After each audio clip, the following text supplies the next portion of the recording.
It's nearly a year since Auckland's convention centre became the scene of a herculean operation involving 150 firefighters.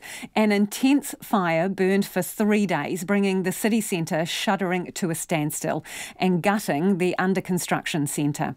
Now, Australian counterparts in an operational review conclude firefighters could not have prevented the extensive loss and damage, but recommended a raft of changes to fire and emergency operations. Todd reports.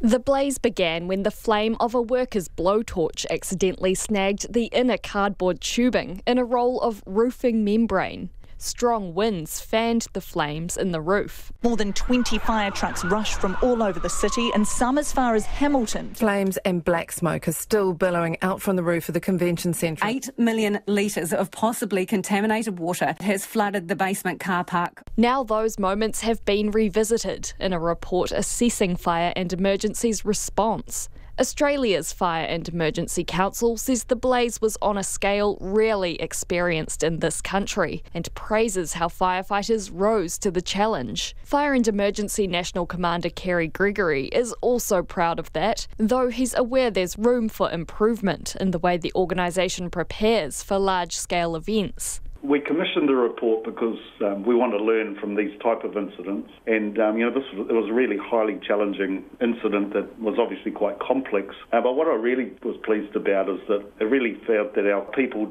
drew on their expert knowledge around firefighting in those urban environments and really managed the incident safely.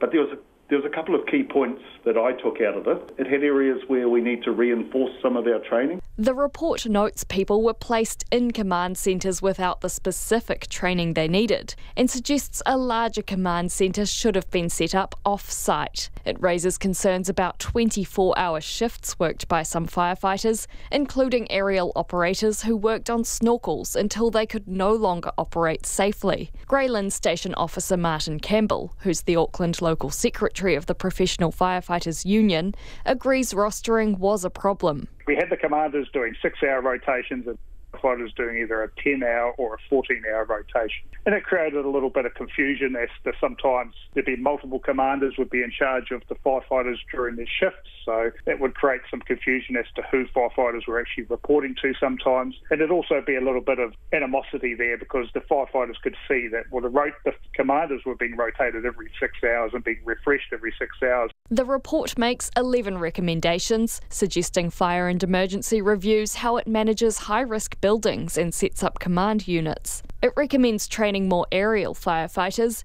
and ensuring incident controllers have adequate training. Fire and Emergency accepts the recommendations, and Kerry Gregory says it's set up a working group to implement them. He says 9 more people have been trained in aerial firefighting, and the 24-hour shifts won't happen again. There's a lot of different things that are either partially in train or we've started work around them, including what gaps there are in our training to address.